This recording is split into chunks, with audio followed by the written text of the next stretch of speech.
Quando a gente chega nessa época do ano, tem algo que acontece que pode melhorar ou que pode piorar.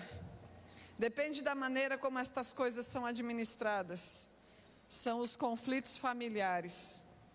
E eu não vou pedir para que você levante a sua mão se você tem conflito na sua família, porque parece que conflito familiar é chão comum de todas as famílias.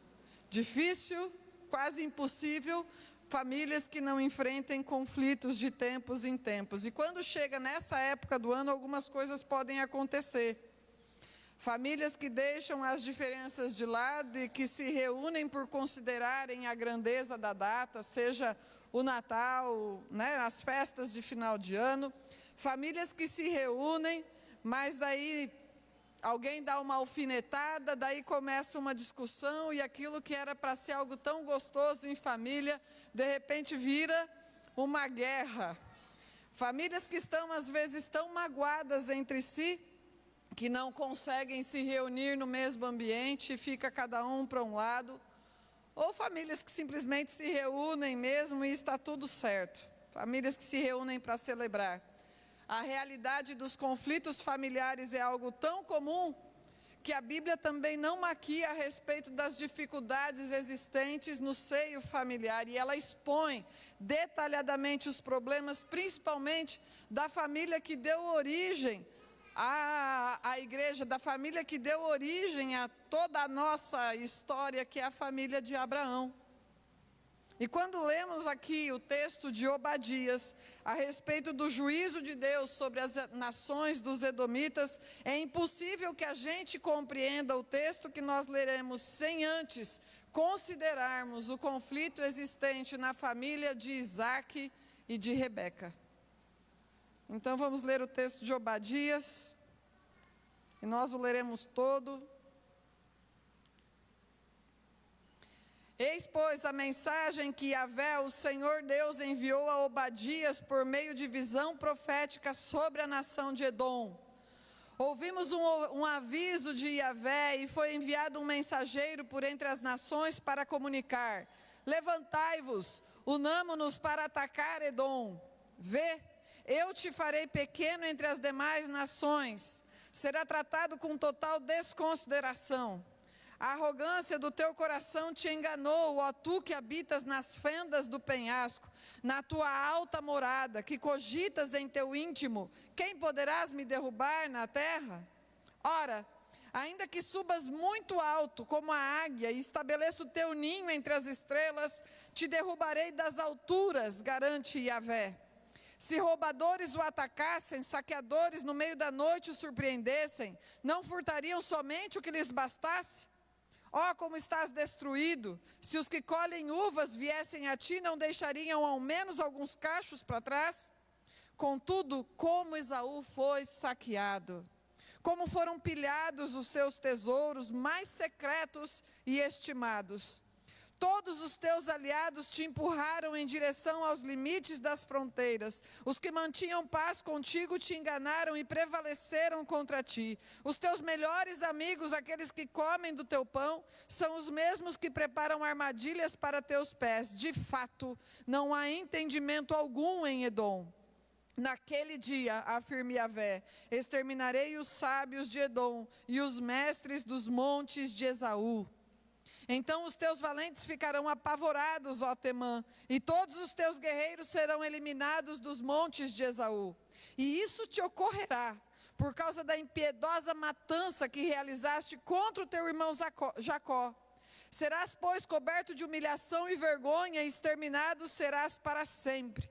No dia em que estiveste próximo, mas do lado oposto, quando estranhos levaram os bens dele, e os estrangeiros arrombaram seus portões e lançaram sorte sobre Jerusalém, tu os seguistes e agistes da mesma maneira que eles. No entanto, não devias ter contemplado com satisfação o dia da desgraça do teu irmão, tampouco se alegrado com a destruição do povo de Judá, nem escancarado a tua boca para falar com arrogância sobre o dia da aflição do teu próximo.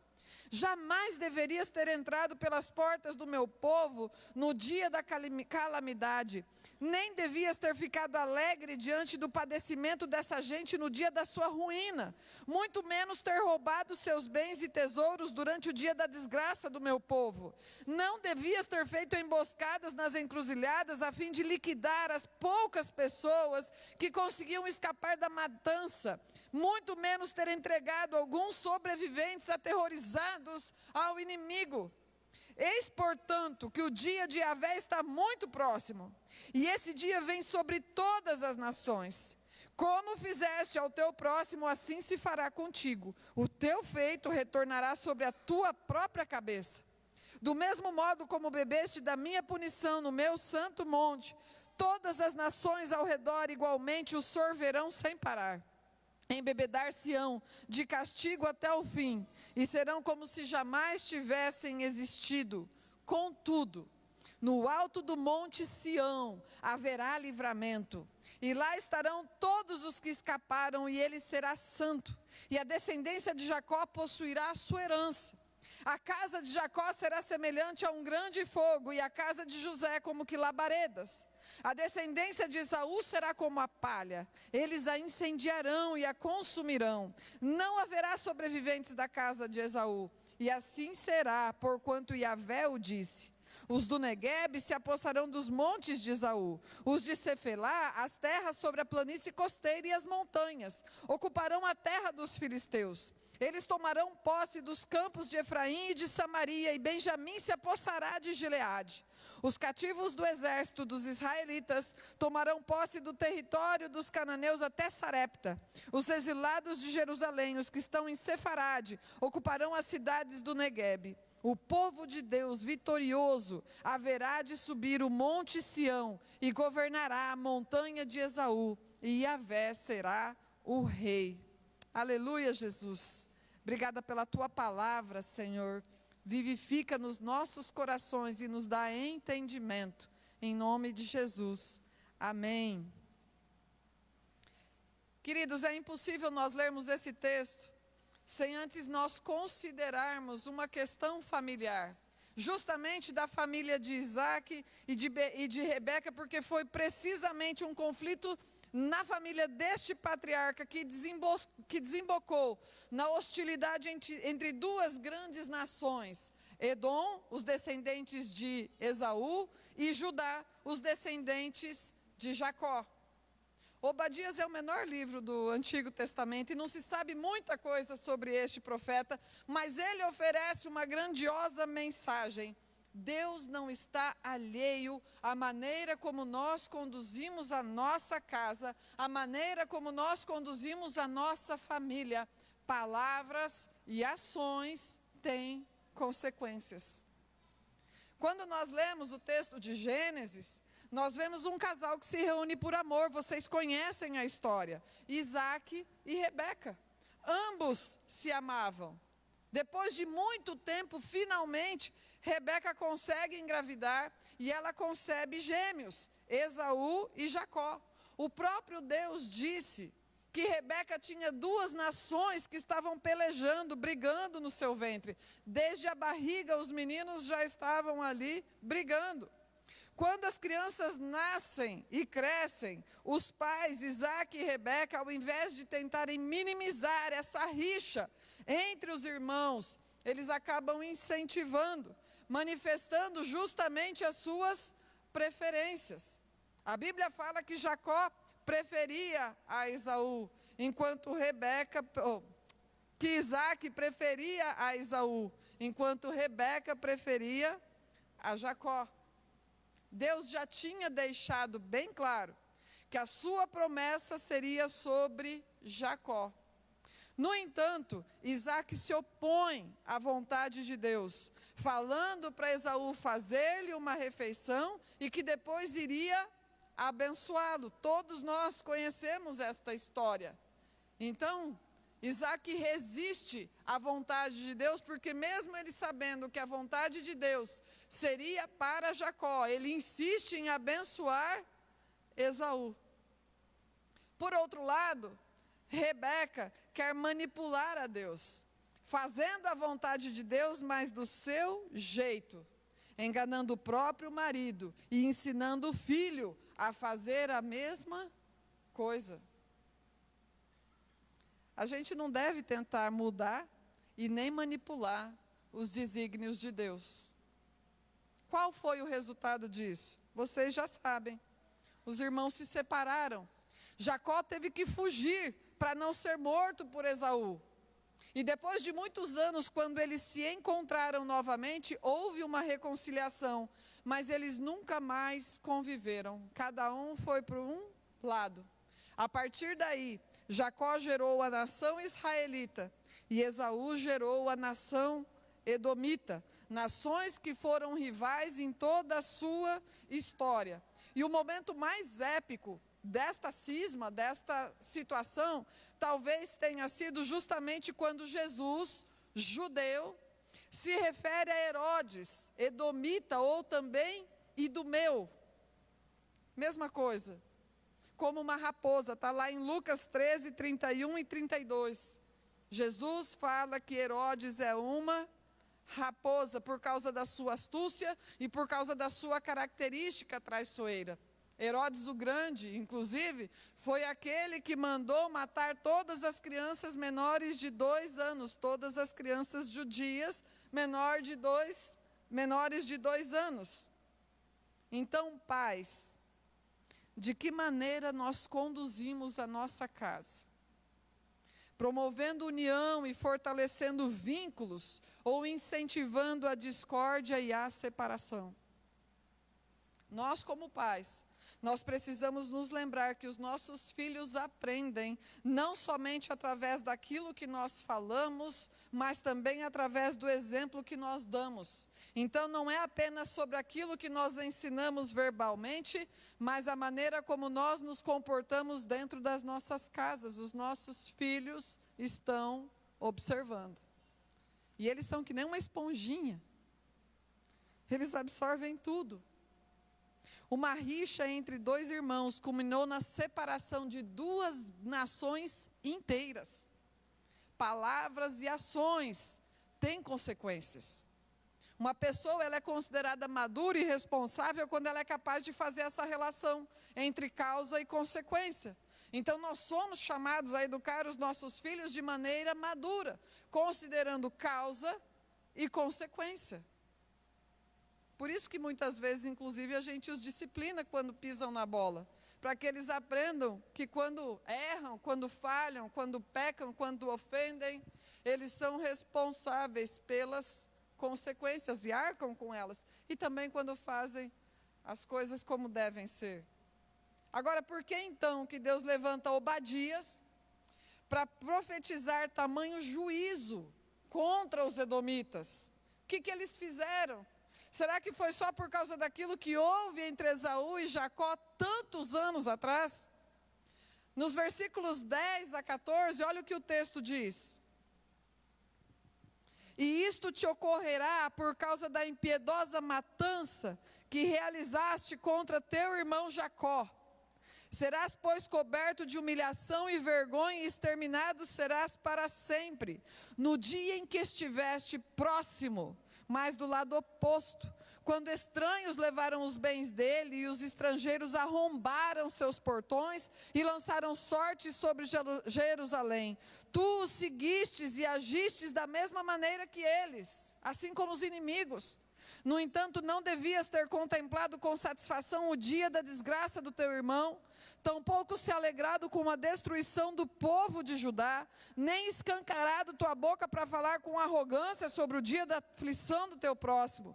Jamais deverias ter entrado pelas portas do meu povo no dia da calamidade, nem devias ter ficado alegre diante do padecimento dessa gente no dia da sua ruína, muito menos ter roubado seus bens e tesouros durante o dia da desgraça do meu povo. Não devias ter feito emboscadas nas encruzilhadas, a fim de liquidar as poucas pessoas que conseguiam escapar da matança, muito menos ter entregado alguns sobreviventes aterrorizados aos inimigos. Os babilônios foram a nação que Deus levantou para disciplinar o povo de Israel. Israel pecou contra o Senhor e se foi após outros ídolos. Apesar de Deus tê-los advertido tantas vezes para que se arrependessem, para que voltassem atrás, Israel não deu ouvidos àquilo que Deus estava lhe falando. E então, por causa disso, Deus levantou a Babilônia contra o seu povo através de Nabucodonosor. E os babilônios infligiram 3 potentes ataques contra o povo de Israel. Destruíram a cidade de Jerusalém, destruíram o templo de Salomão, mataram milhares, escravizaram milhares, espoliaram todos os tesouros e todos os valores de Israel. E quando Israel estava sendo atacado, estava sendo subjugado, o povo de Edom, a nação irmã de Israel, juntou-se ao inimigo e se aproveitou dessa oportunidade para atacar os israelitas, fazendo a mesma coisa. Atacaram, espoliaram, e aqueles que ainda estavam conseguindo fugir dos babilônios, eles montaram armadilhas nas encruzilhadas. Então, ou eles mesmos matavam os judeus, ou eles montavam emboscadas, os prendiam e os entregavam de volta para os babilônios. Os edomitas se alegraram com a desgraça de Israel. Não somente isso, tanto os mataram como também os entregaram de bandeja para o inimigo. Essas coisas não passam despercebidas aos olhos de Deus. A briga entre Esaú e Jacó aconteceu em cerca de 1800 a 1900 a.C. A queda de Jerusalém, que foi quando os edomitas se aproveitaram aqui da fragilidade de Israel, aconteceu em torno de 587 a.C., por isso a gente está falando de um intervalo de tempo de 1.200 anos. Os descendentes de Edom, que ouviram as palavras de Obadias, sequer conheceram Esaú. Impossível. Deus não é injusto. A Bíblia diz que não mais os pais comeriam uvas verdes e os dentes dos filhos embotariam. Está lá em Ezequiel. A Bíblia fala que a alma que pecar, essa é que vai perecer. Cada um é responsável pelos seus pecados. As gerações de Esaú escolheram, insistiram em continuar odiando Israel. Eles fizeram a manutenção da mágoa, a manutenção do ranço. Não é porque os nossos pais erraram conosco que nós teremos uma justificativa para os nossos próprios erros, para as nossas próprias falhas. A maneira como nós fomos educados, como nós fomos ensinados, como nós fomos inculcados pelos nossos pais, seja de maneira correta, incorreta ou inexistente, explicam a nossa história, mas não justificam os nossos erros, as nossas falhas. Por isso, nenhum de nós aqui pode justificar os próprios erros baseados nos erros dos próprios pais. Por mais que Saul odiasse a Davi, Jonatas não se deixou levar pelo antagonismo do pai em relação a Davi. Jonatas foi o melhor amigo de Davi, ainda que o seu pai o odiasse. E alguém me perguntou certa vez se o tempo cura feridas. O tempo não cura feridas. O tempo pode nos ajudar a considerarmos sobre as nossas dores sem o fervor das emoções. Mas não cura e pode até infeccionar dependendo da maneira como a gente administra. Feridas e traumas tendem a deformar nossos comportamentos, nossos sentimentos. Já parou para pensar que possivelmente existam deformações na nossa vida, na nossa maneira de pensar, na nossa maneira de considerar, na nossa maneira de performar, que são resultados de feridas não untadas, feridas não tratadas, feridas não curadas, nem resolvidas? O que a gente percebe de maneira geral é que os filhos que não têm um relacionamento resolvido com seus pais, por motivos distintos, de forma diferente, eles tenderão a replicar o mesmo comportamento dos pais que os feriu.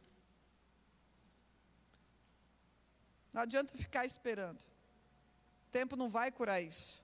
Feridas precisam de arrependimento. Feridas precisam de perdão. São questão de disposição de coração. Somente arrependimento pode gerar mudança de comportamento e transformação da nossa história. Nós estamos falando de um intervalo de tempo de 1.200 anos. Todas as gerações deste intervalo de 1.200 anos são responsáveis pela destruição da nação edomita e do seu desaparecimento, porque todas as gerações de Esaú escolheram continuar odiando Judá. Nossas ações e palavras promovem reconciliação ou fortalecem o desgaste, fortalecem o afastamento. Os pais são responsáveis pela cultura que gerarão nas suas casas. Mas, em contrapartida, os filhos são responsáveis pelas escolhas que eles fazem e respondem, sim, diante de Deus por elas. Na cultura judaica, um menino é considerado responsável pelas suas atitudes diante da lei a partir dos 12 anos de idade.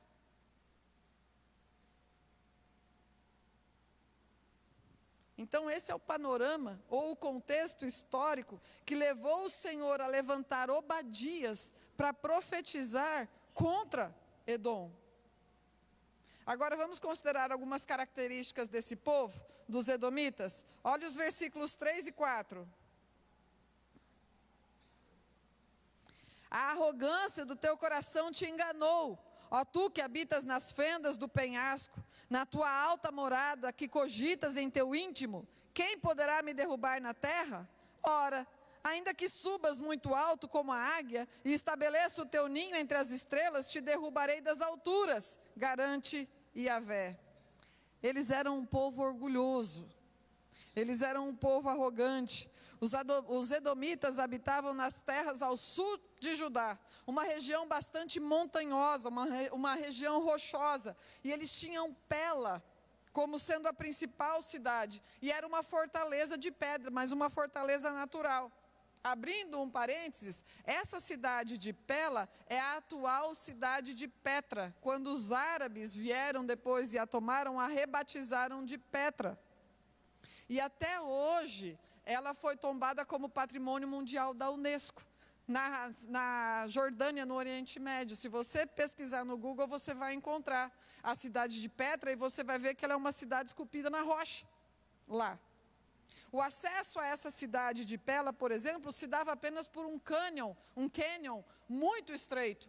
Então, ainda que viessem exércitos enormes contra os edomitas, duas coisas aconteciam. Primeiro, que eles tinham uma visão privilegiada das partes baixas, eles viam a movimentação dos inimigos. Segundo, que por maior que fosse o exército, ele era obrigado a passar por uma passagem muito estreita. Então não conseguia fazer um ataque forte.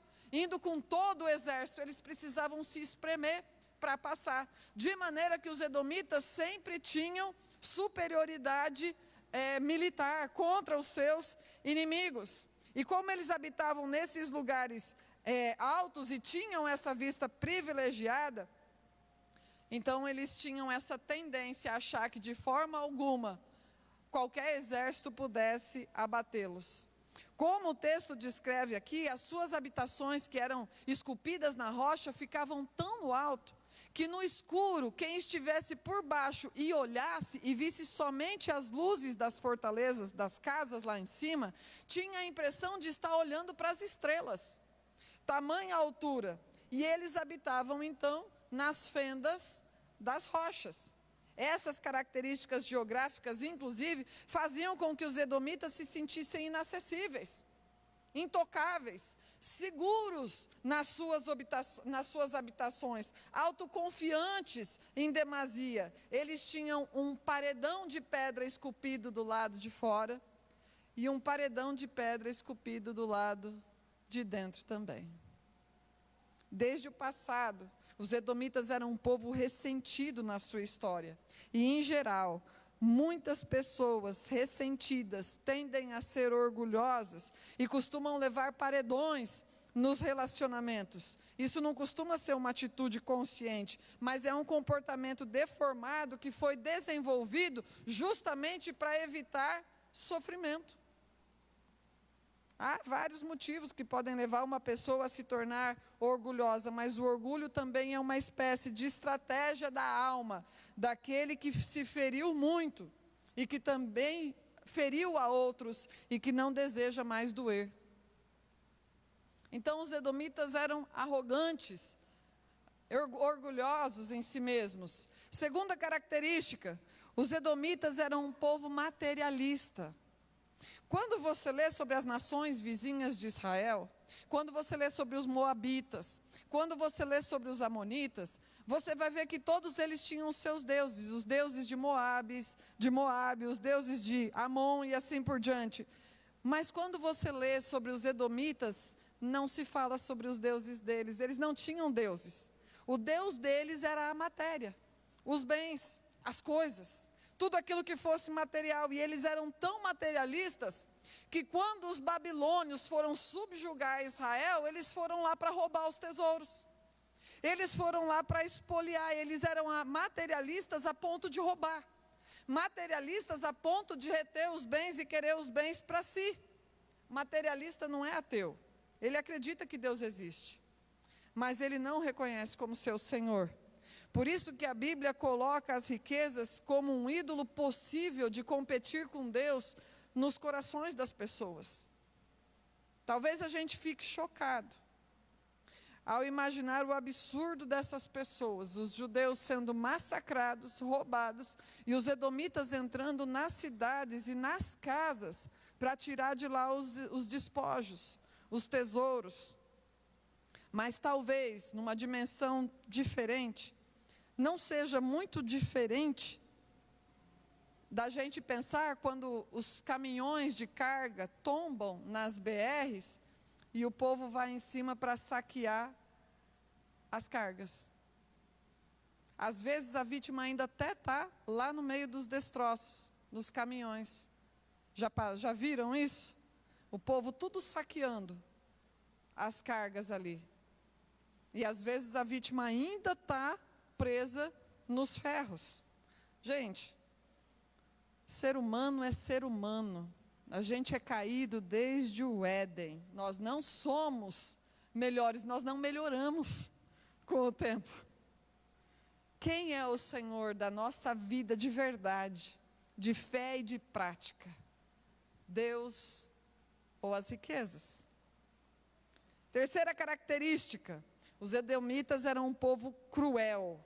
No versículo 12 que nós lemos, a Bíblia vai dizer que os edomitas contemplaram a desgraça do seu irmão Judá com satisfação. O prazer de ver a desgraça do outro, o prazer de ver a calamidade do outro, o prazer de ver a outra pessoa se dar mal de alguma maneira. E existem pessoas que ainda gostam de colocar uma lupa na falha do outro para que ela pareça melhor. E vive para apontar o erro do irmão. Pense que tamanho de crueldade. Aquele que se alegra quando um irmão se dá mal. Aquele que se alegra quando um irmão tropeça. A Bíblia de verdade revela os nossos corações. Já vi pessoas enaltecerem o erro do outro para parecerem melhor. Falar mal do trabalho do outro para que o seu trabalho pareça melhor. Ainda que Esaú e Isaque tivessem se reconciliado, os seus descendentes perpetuaram a hostilidade. Quando os judeus saíram do Egito, 400 anos depois desta situação, dessa rixa entre Esaú e Jacó, quando os judeus saíram do Egito, eles pediram para passar pelas terras dos edomitas. E eles falaram: nós não vamos tocar em nada, nós não vamos relar em nada. Está lá em Números essa história. Nós não vamos tocar em nada, nós não vamos relar em nada, nós não vamos caçar, e se a gente beber água, a gente paga. Só nos deixe passar pela sua terra. E qual foi a resposta? Não. A resposta foi inimizade. 400 anos depois. Está lá em Números, no capítulo 20. E a gente ainda vê o absurdo de que os judeus insistiram, pediram mais uma vez, e eles voltaram e falaram assim: é o seguinte, se vocês se aproximarem, nós vamos atacar vocês, nós vamos pegar em armas contra vocês. Então daí já não era mais só uma questão de não deixar passar, também era questão de, se aproximar, você vai arcar com as consequências. Povo orgulhoso, povo materialista e cruel, que insistiu em odiar, em manter a mágoa e em manter o ranço. Amós, no capítulo 1, no versículo 11, vai dizer assim: assim afirma Yahvé, por 3 transgressões de Edom, e ainda mais por uma 4ª falta, não lhes cancelarei o devido castigo. Porquanto perseguiu seu irmão com ódio no coração e espada na mão, despedaçando corpos sem piedade e assegurando para sempre a sua ira. Eles nunca pararam de odiar. Um problema que começou entre 2 irmãos de uma família crente.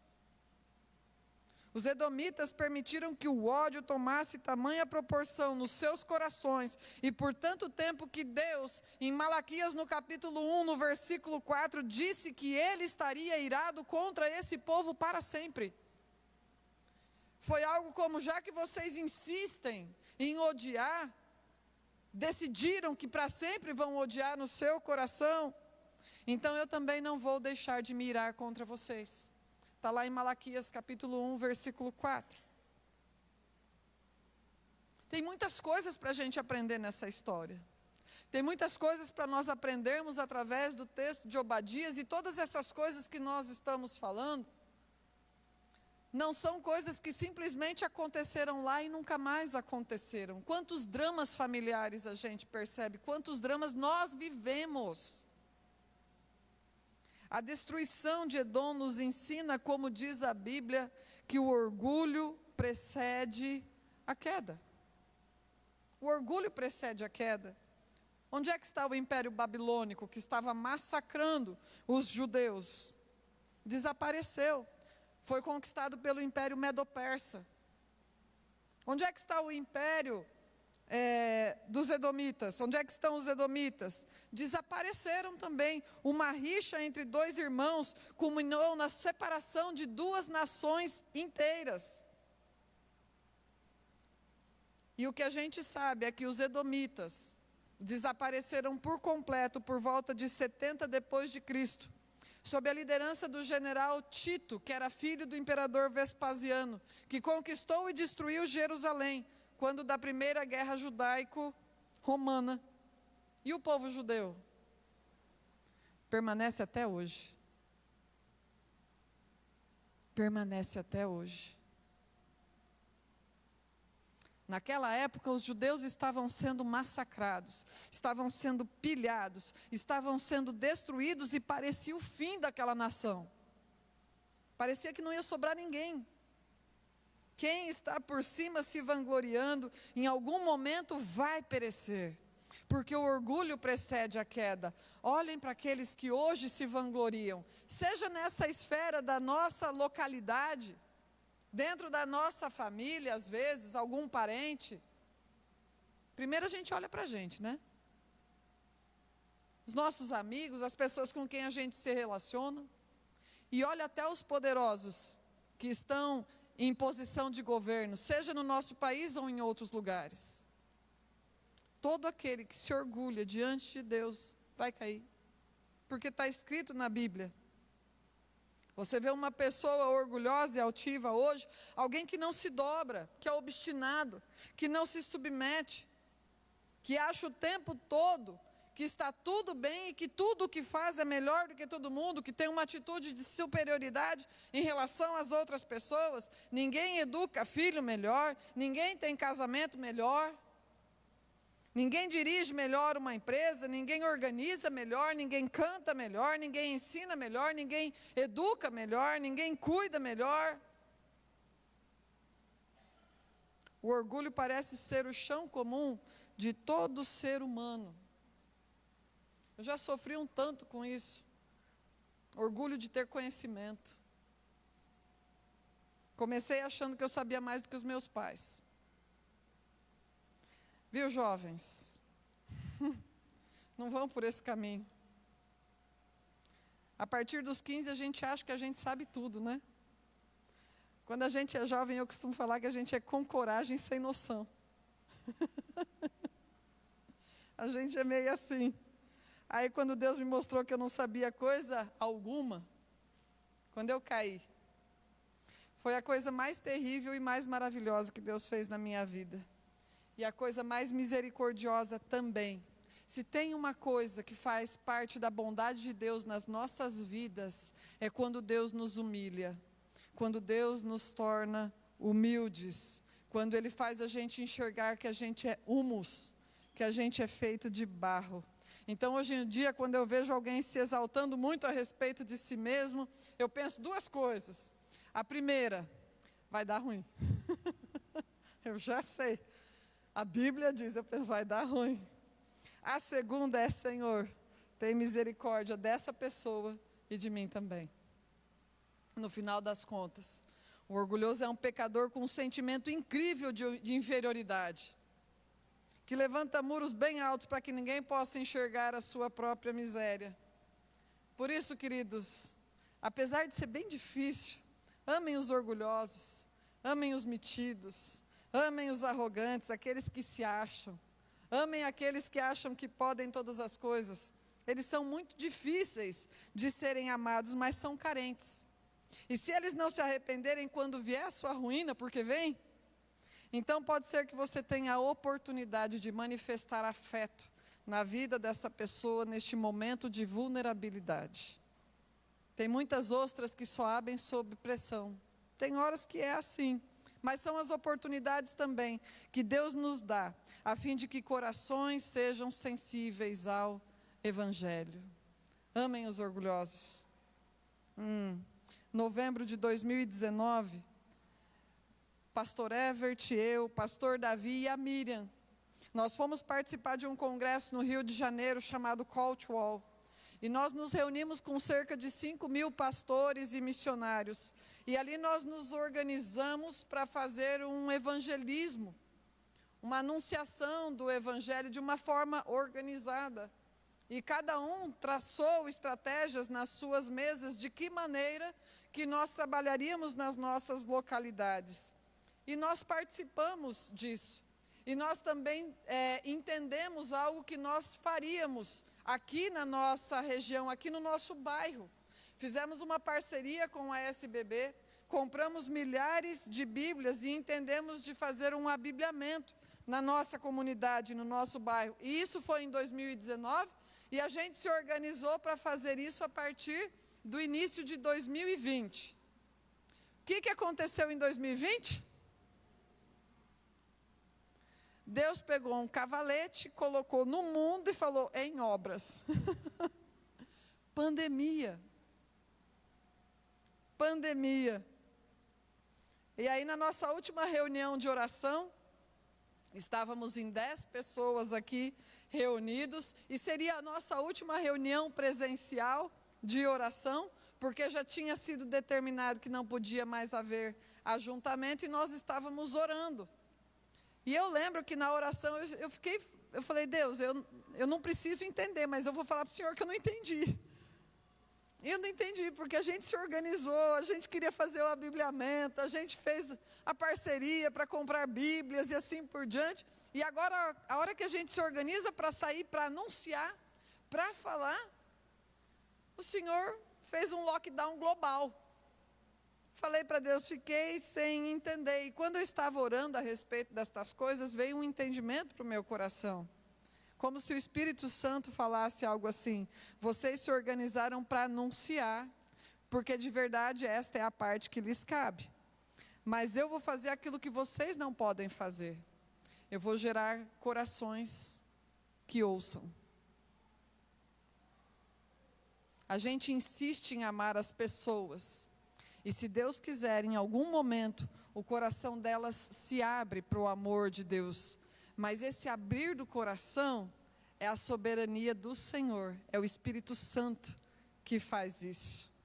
Provérbios 17 diz que o amigo leal, ele está junto ali em todo o tempo, mas na hora da dificuldade, na hora da calamidade, ele se torna irmão, ele se faz irmão. Então, se você tem algum amigo orgulhoso, se você tem algum parente difícil, em algum momento pode ser que ele caia. E quem sabe se nesse momento de vulnerabilidade ele se abra e você possa acolhê-lo. Porque tem pessoas que vai acontecer desse jeito, desta maneira. Também tem aqueles que quanto mais caem, parece que fica pior. Eu costumo falar que é piruá, né? Que vai para dentro do fogo, ao invés de virar pipoca, fica ali, durinho. Ainda quebra o dente, cuidado. Insiste em ficar fechadinho. Vamos ler o versículo 15?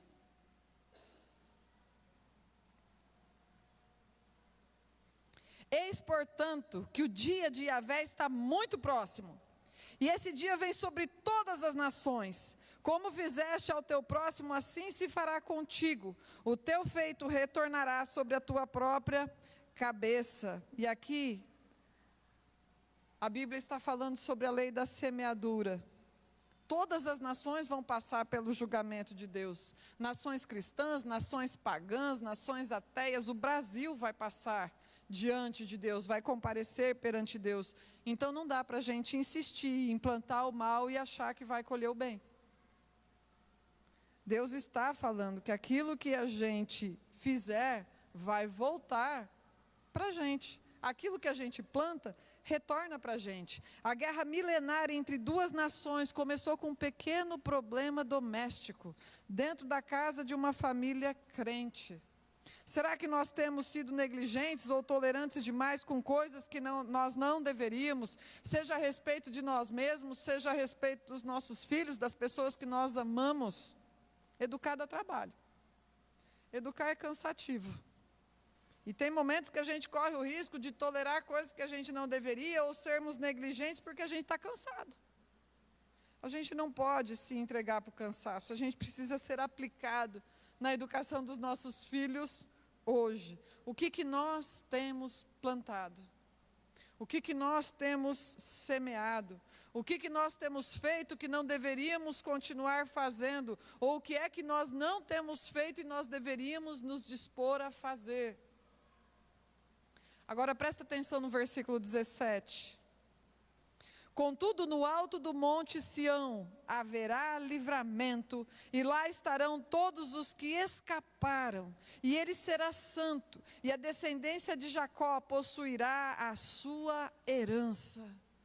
Louvado seja o nome do nosso Deus, Ele é maravilhoso. Deus é zeloso do seu povo.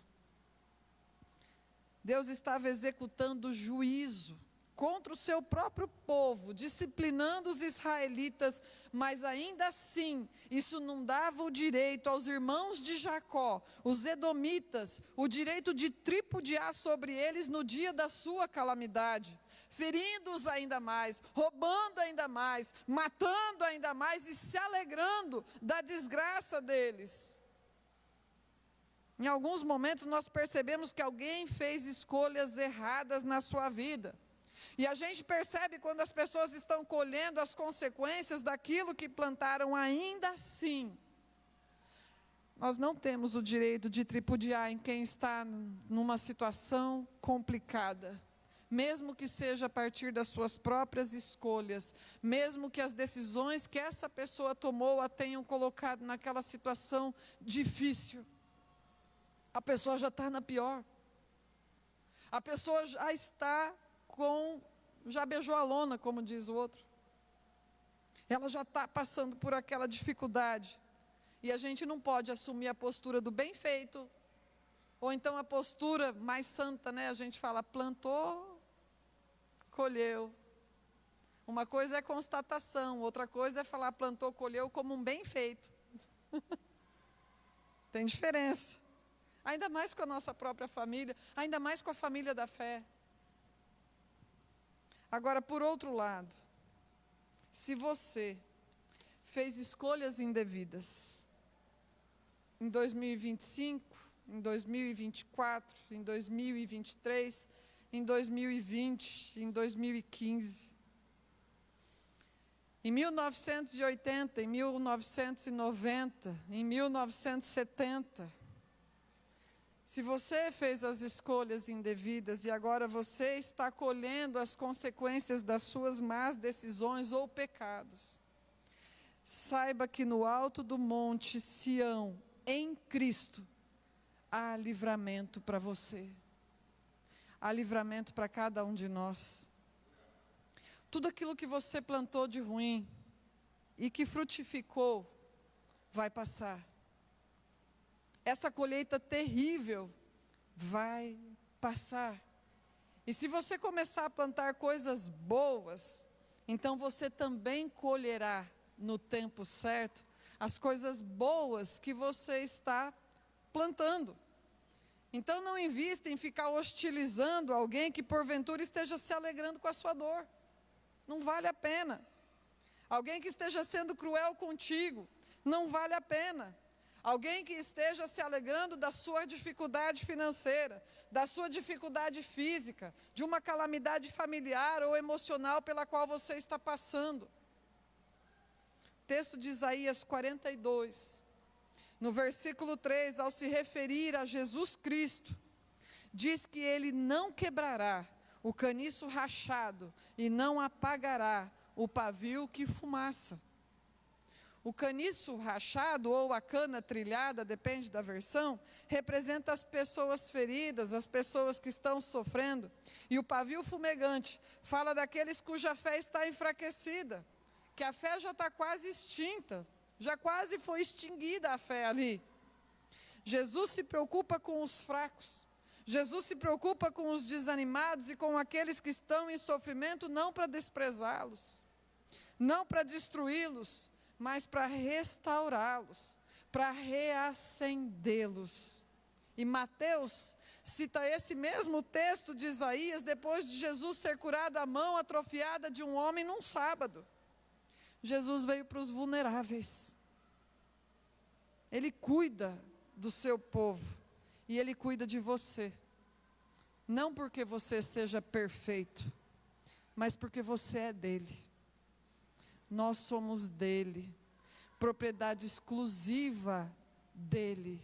Nenhum de nós é perfeito, mas porque nós lhe pertencemos, Ele cuida de todos nós. Você está cansado? Desfalecendo na sua fé, chegar até o final do ano foi difícil. Jesus não te despreza, muito pelo contrário, Ele deseja te restaurar.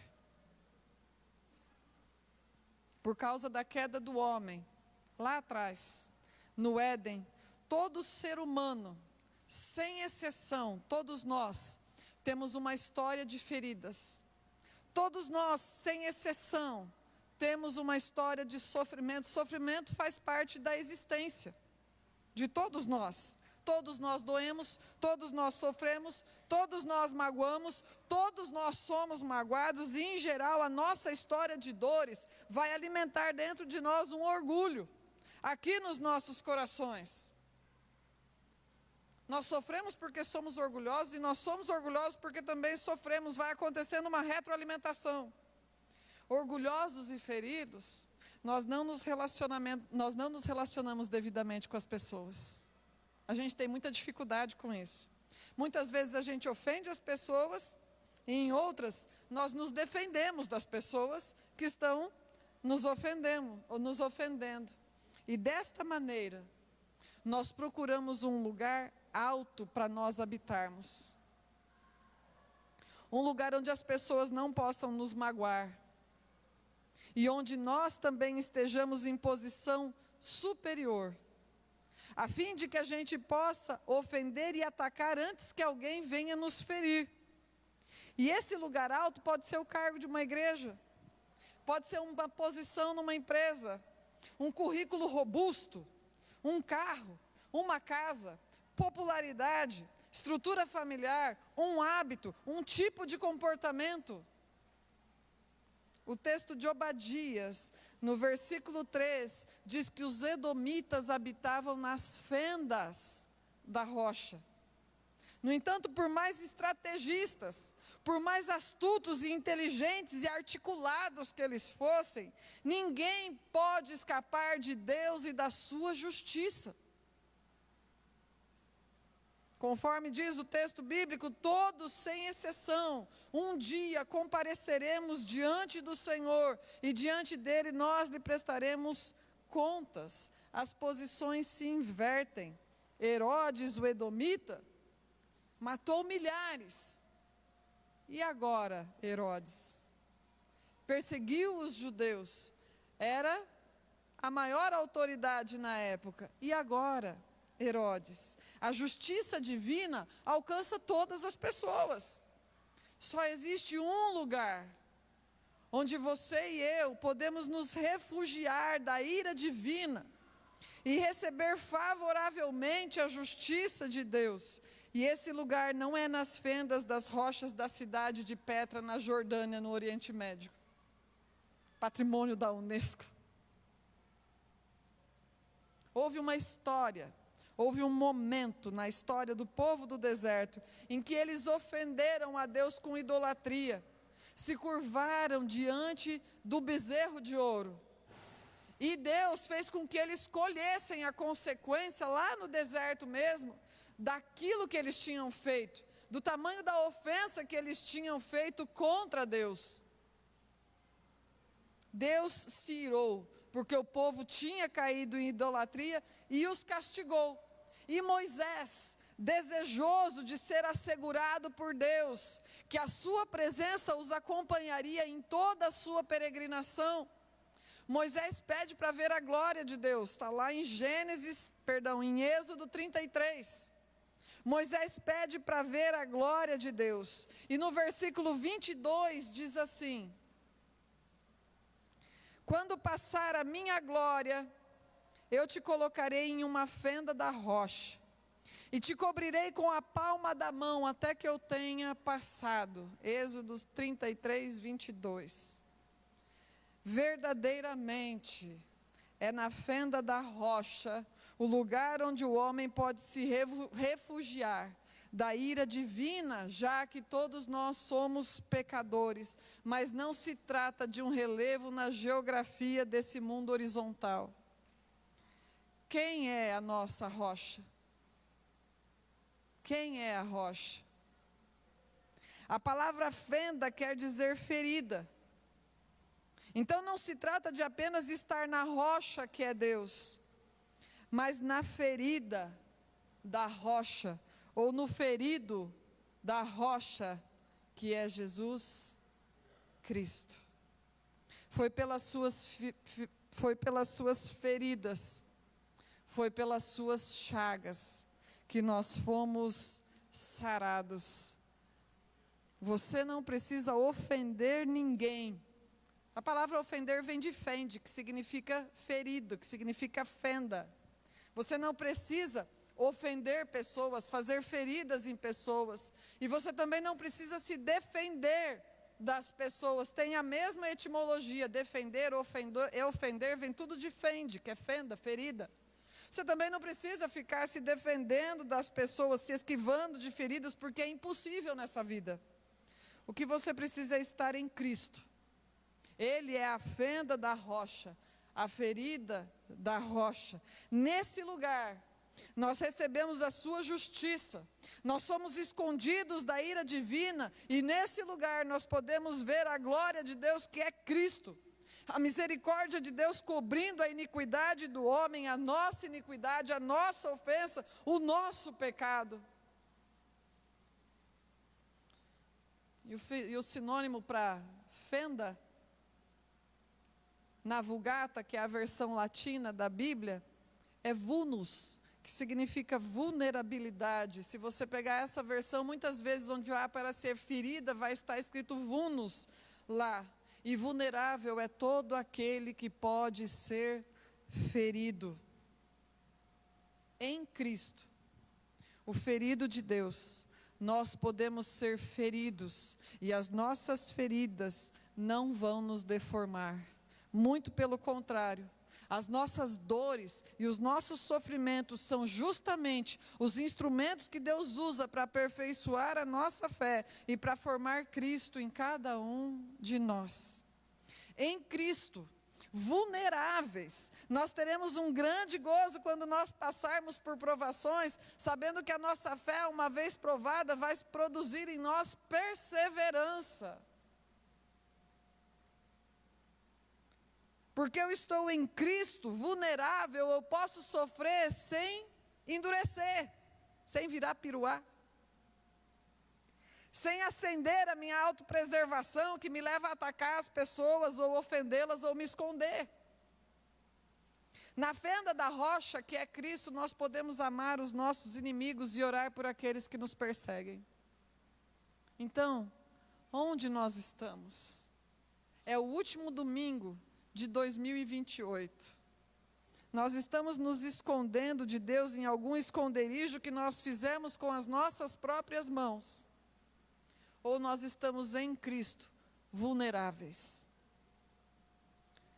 Por isso que nesse ano que está quase sendo inaugurado, 2026 está chegando, 2026 anos depois que o nosso Senhor pisou nesta terra, que tal se você abrir mão de se esconder nas fendas altas que você mesmo tem criado para se refugiar e estar vulnerável em Cristo Jesus? Ministério de Música.